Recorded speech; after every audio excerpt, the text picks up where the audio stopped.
സാധാരണ ഒരു വാഹനാപകടം എന്ന് കരുതുന്ന പല അപകടങ്ങളും ഇപ്പോൾ ആസൂത്രിതമായി ഉണ്ടാക്കുന്ന അപകടങ്ങളാണ്, അല്ലെങ്കിൽ അപകട മരണങ്ങളാണെന്നൊക്കെ വന്നുകൊണ്ടിരിക്കുന്ന സമയമാണ്.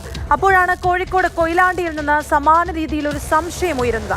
കൊയിലാണ്ടി കുറുവങ്ങാട് വാഹനാപകടത്തിൽ 3 MBBS വിദ്യാർത്ഥികൾ മരണപ്പെട്ട സംഭവത്തിൽ വിശദമായ അന്വേഷണം നടത്താൻ ഒരുങ്ങുകയാണ് പോലീസ്. ഇതേ സ്കൂട്ടറിന് പിന്നിൽ മറ്റൊരു വാഹനമിടിച്ചെന്ന് നാട്ടുകാർ സംശയം പ്രകടിപ്പിക്കുന്നുണ്ട്.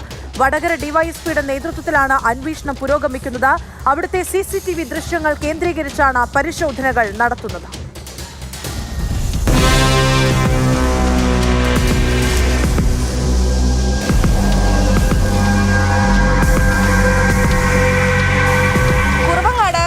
വിദ്യാർത്ഥികളുടെ മരണത്തിനിടയാക്കിയ അപകടം നടന്ന സ്ഥലത്താണ് ഞാനിപ്പോൾ നിൽക്കുന്നത്. ഈ പോസ്റ്റിനോട് ചേർന്നാണ് ഈ ഇലക്ട്രിക് സ്കൂട്ടർ വന്നിടിച്ച് 3 പേരും തെറിച്ച് വീഴുകയായിരുന്നു. ഒരാൾ മതിലിലേക്ക് തട്ടി വീണിട്ടുണ്ട്. ഇതാണ് ഈ സ്കൂട്ടർ. ഇതിൻ്റെ പുറകിൽ ഏതാണ്ട് വാഹനമൊക്കെ ഇടിച്ച പാടുണ്ട്, ഇതിൻ്റെ ലക്ഷണങ്ങളുണ്ട് എന്നുള്ളതാണ് ഇവിടുത്തെ നാട്ടുകാരൊക്കെ തന്നെയും പറയുന്നത്. ഇന്ന് പുലർച്ചെ ഒരു 1:30 കൂടിയായിരുന്നു ഈ അപകടം നടന്നത്. മലബാർ മെഡിക്കൽ കോളേജിലെ 3 MBBS വിദ്യാർത്ഥികളാണ് ഈ ഒരു അപകടത്തിൽ മരണപ്പെട്ടിട്ടുള്ളത്. ഇവിടെ നാട്ടുകാരൊക്കെ കൂടി നിൽക്കുന്നുണ്ട്.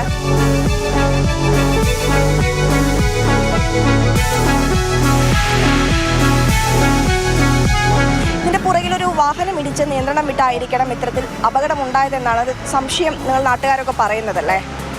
എന്താ കാര്യം എന്ന് വെച്ചാൽ, സാധാരണ ഒരു 2 വീലർ വന്ന് നേരെ ഇടിച്ചിട്ട് അതിനകത്തുണ്ടായിരുന്ന 3 ആൾ വരും ഒരുപോലെ മരണപ്പെടുക എന്ന് പറയുന്നത് അങ്ങനെ നമ്മൾ കേട്ട് പരിചയമില്ല.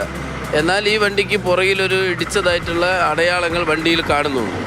ആ 2 കാരണങ്ങളാലാണ് നമ്മൾ അങ്ങനെ കാണുന്നത്. ഈ അപകടം നടന്ന തൊട്ട് പിന്നാലെ പോയൊരു ഓട്ടോ ഡ്രൈവറാണ് ഇത്തരത്തിൽ അപകടം ഉണ്ടായതായി പോലീസിന് ഇൻഫർമേഷൻ കൊടുത്തതും പിന്നീട് ആംബുലൻസ് വന്ന് ഇവരെ എടുത്തു മാറ്റുകയും ആശുപത്രിയിലേക്ക് കൊണ്ടുപോവുകയും ചെയ്തത്. ഇവിടെ ഒരു കട അടയ്ക്കാൻ മറന്നുപോയ ഒരാളും അതുപോലെ തന്നെ തൊട്ടടുത്ത വീട്ടിലുള്ള ഒരാൾ ഓട്ടോ ഡ്രൈവർ തന്നെയാണ്.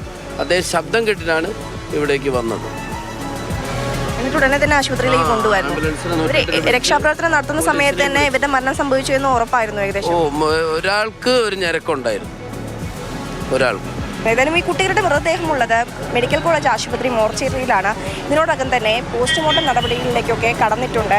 പോസ്റ്റ്മോർട്ടം നടപടി പൂർത്തിയാക്കി ഉടൻ തന്നെ മൃതദേഹം കുട്ടികളുടെ ബന്ധുക്കൾക്ക് വിട്ടു നൽകും.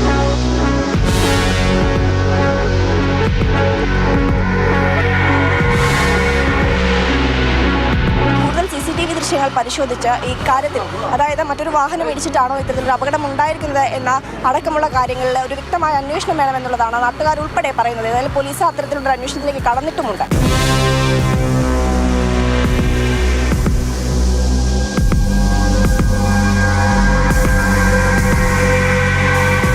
മാതൃഭൂമി ന്യൂസ്, കോഴിക്കോട്.